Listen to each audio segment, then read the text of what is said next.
àkàbà ọlà ọmọ Ọ̀rúnmìlà àdúrà ó gbà lókèlókè ní àmọ́ lọ. Mo ti kọ́ wa ní Osole rí tested confirm ni àwọn tán bá dánwò ńgbà yẹn wọ́n lè jẹ́rìí sí, ṣùgbọ́n àwọn tá bá dánwò ńgbà yẹn bí a fojú di pé mo bí iṣẹ́ ṣe fẹ́ rí iṣẹ́ tó dáa ni o, iṣẹ́ tó gbéná wọlé dáadáa, tó gbéná dáadáa ni Osole gidi tó mọ́ mú owó gidi wọlé dáadáa fún yàn ní ẹ jẹ́ ká lọ dánwò kẹ́ wá fún mi lábọ̀. Òun náà lèmi náà ṣe lọ́wọ́ yìí, mi ò ní fẹ́ ṣó èròjà ìtorí kí TikTok mọ́ bá blọ́ọ̀kù fídíò yẹn. Àdúrà ó gbà birthday mi kù ọjọ́ méjì lénìí, ọjọ́ Saturday tó ń bọ̀ ní birthday ọmọ Ọ̀rúnmìlà. Mo gba ẹ̀bùn wọlé o, kódà àwọn èèyàn ti ń fún mi lẹ́bùn báyìí látẹ̀lé lọ. Àbá ìgbà wọn ní birthday yín àrítẹ́ sọ́nù fídíò kan ó di Saturday. Àdúrà ó gbà. Kí nìkan tá a lọ wá? A lọ wá adìyẹ àṣà, àkùkọ adìyẹ àṣà ẹyọ kan. A pa àkùkọ adìyẹ yìí, a máa pa sí inú ìkòkò tá a fẹ́ fi jóògùn yìí, àní jẹ́ kí ẹ̀jẹ̀ àkùkọ yẹ ó kanlẹ̀ rárá. Àkùkọ adìyẹ àṣà mo pé o.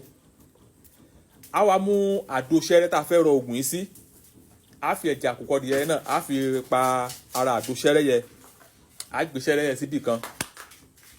A wá gbé àkùkọ adìyẹ àṣà tá a pa ẹ̀jẹ̀ sínú kòkò yẹ, a wá gbé sórí ẹ̀jẹ̀ yẹ. A wá lọ wá ẹyẹ kowé dúdú, ẹyẹ kowé dúdú ẹyọ kan tó pé dáadáa, a fi sí, a fò dídá tàrí kan sí ó di jíjó. Ìgbà yẹn àgbàlagbà ẹjẹ́ àjò, ẹjẹ́ àlọ́ kó kúnná dáadáa.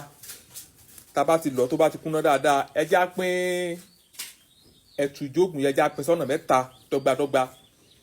Ẹjẹ́ á pín sọ́nà mẹ́ta lórí ọlọ tá ti lọ yẹn ni a wá pín sọ́nà mẹ́ta. A wá mú ìdá kan nínú ẹ̀, a wá pò mọ́ ọṣẹ dúdú. A wá lọ wá àkùkọ adìyẹ ẹyọ kan, ordinary àkùkọ adìyẹ ní òkè iṣẹ́ àkùkọ adìyẹ àṣà o, ordinary àkùkọ adìyẹ ẹyọ kan. A wá pa ẹ̀jẹ̀, a wá pa sí ọṣẹ yẹn, a wá mix ẹ̀ pa àpò papọ̀ dáadáa, a wá kó ọṣẹ yìí sínú gbá ọlọ́mọrí kan, a gbé síbi kan níjẹ́ kí ìdí ìgbà yẹn ó kanlẹ̀ mọ́. A wá mú ìdá méjì tó kù tá a pín nínú ìjóògùn yẹn, a wá rọ́ sínú àdó tá a fi ẹ̀jẹ̀ àkùkọ adìyẹ àṣà tá a fi pa lára yẹn, a wá rọ́ sínú àdó yẹn, a gbé òun sínú aṣọ funfun, a ràn aṣọ àsùnwọ̀n funfun bí àpò, a wá gbé òun sínú ẹ̀. Tested confirm ni ẹjẹ́ agbé méjèèjì tira wọn sínú kọ́ńbọ̀dù àbí anywhere tá a bá fẹ́ gbé pamọ́ sí. Báwo la ṣe ń lò ó? 07031 31 26 57 or 07031 83 45 83 òun nọ́mbà méjèèjì tí ò yí padà. Tá a bá ti ń wẹ ọṣẹ yẹn láàárọ̀, ẹ jẹ́ ká máa fi ẹ̀kọ́ eléwé ká máa fi lo eléyìí tó wà nínú ìjóògùn yẹn. Tá a bá ti ń bọ̀ láti ilé ìwẹ̀ yẹn, àìsí nínú ara, àìsí ní wọ aṣọ bí a tó wẹ̀ lásán la ṣe rómọdé, àbá ti wọ bọ́sà, àbá ti wọ anything, but àìsí nínú ara, àìsí ní kírímù. A kàn mú eléyìí tó wà nínú àdó yẹn, a kàn fi fọ ẹ̀kọ́ eléwé mu ni. Tested confirm ni ẹ lọ́dọ̀ ọ̀kọ́ wá fún mi lábọ̀.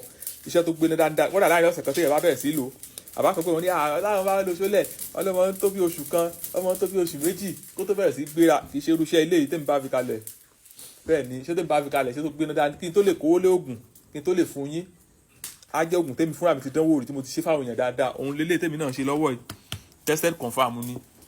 So ẹ lọ dánwò kẹ́ wá fún mi lábọ̀, àdúrà wa ó gbà.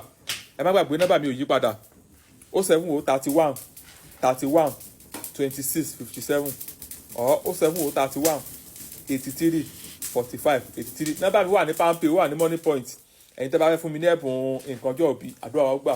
Olódùmarè á wà pẹ̀lú gbogbo wa. Mo ń bọ̀.